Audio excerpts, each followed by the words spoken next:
Welcome to Philosophy and Everything Else.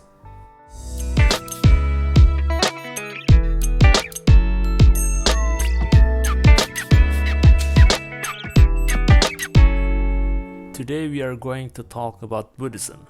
Buddhism is a religion that branches off and finally become a religion in its own right from Hinduism. I think it is quite fair to say that Buddhism is a complete reimagining of Hinduism in a way that makes it legitimately to be its own religion. But, as we are going to see in their core teachings, you can find some similarities within Buddhism with Hinduism because, in a sense, Buddhism is actually a response to what Hinduism teaches.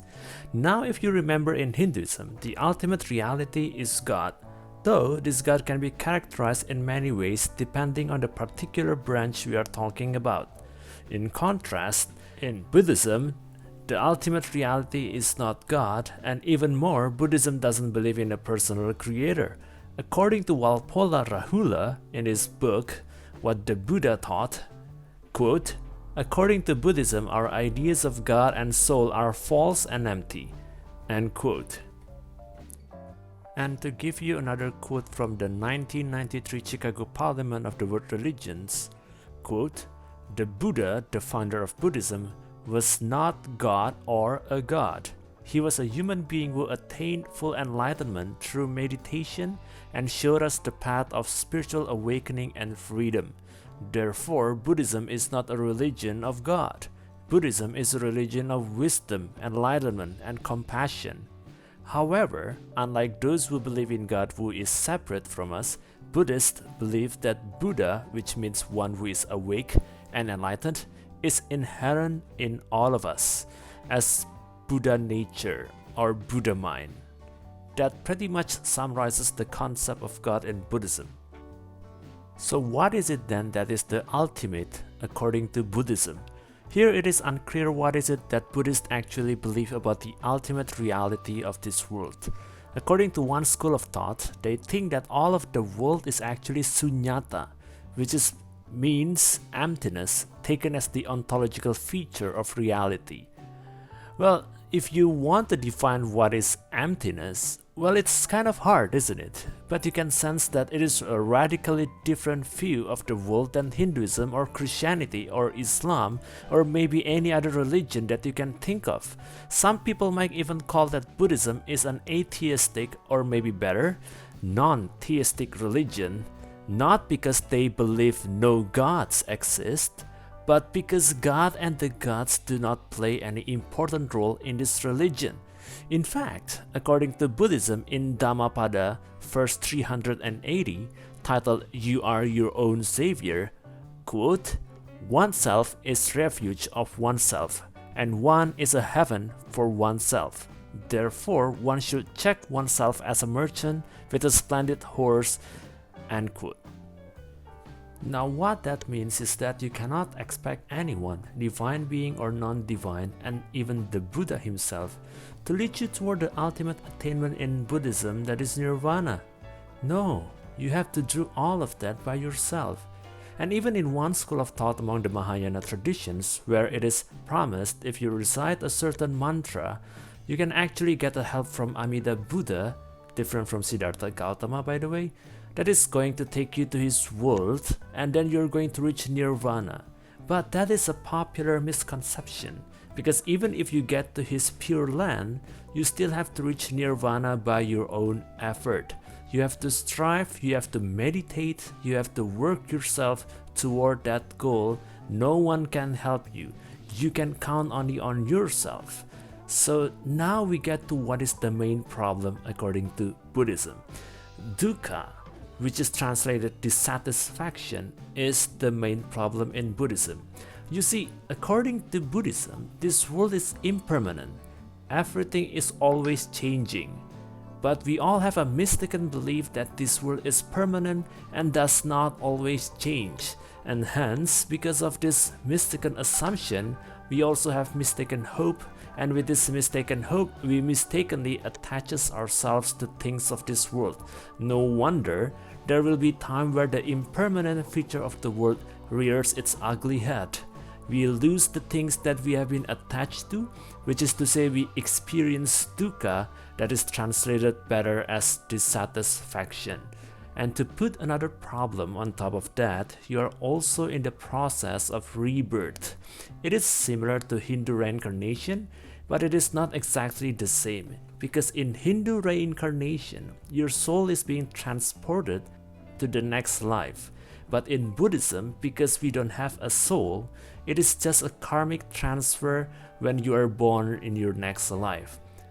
Now, how to remedy this situation, and this is where we come to the solution of the problem. The solution of the problem can only be reached by yourself, as I have just explained. All schools of Buddhism agree that you have to practice the Eightfold Path in order to eliminate the main problem. The Eightfold Path consists of right view, right intention, right speech, right action, right livelihood, right effort, right mindfulness, and right concentration. All of them have to be done if you are willing to eliminate the main problem of dukkha. And then we get to the final attainment. What is the final attainment in the end? Well, you might have guessed by now that it's Nirvana because it is in the screen. Now, many people mistakenly assumes that Nirvana is something like heaven, something like a place that we go to when we die in this world. Well, unfortunately, that is not correct, because the Buddha himself achieved Nirvana when he was still alive. You can achieve Nirvana when you are still alive. Para-nirvana is the state of being that you get after you die, after you reach Nirvana. So what is the meaning of Nirvana exactly? The literal translation of the word Nirvana simply means blowing out or quenching. That is, you cease to be. The Buddha himself never explained in detail what he means by this. He gave a lot of illustrations to understand it though. One of his illustrations say that Nirvana is like a candle that is being kept burning by the air around the fire and also by the oil from the candlestick.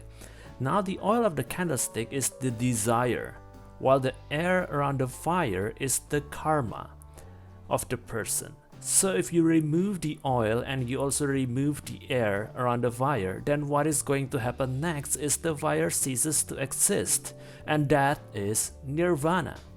Okay, Nirvana we understand, maybe. So what happens when we reach Parinirvana?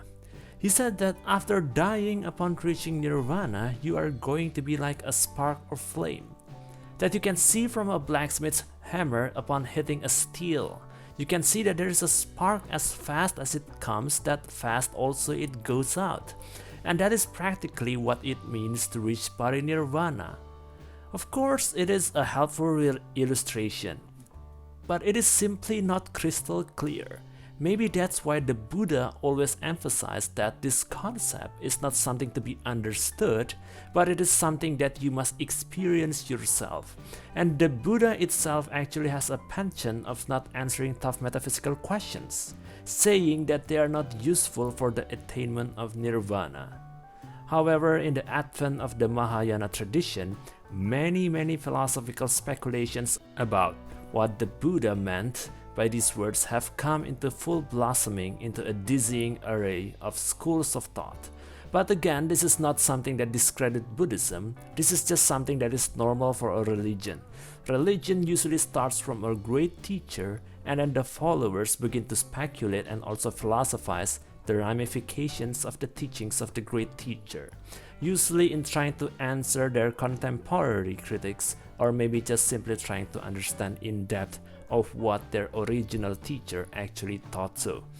That is Buddhism, and now we journey on to the next religion. Thank you for listening to the explanation of Buddhism. Now I cannot wait to see you again in the next video that is going to come. Therefore, don't forget to subscribe and turn on the notification for the next videos to come. Thank you very much, and you all have a good day. Bye.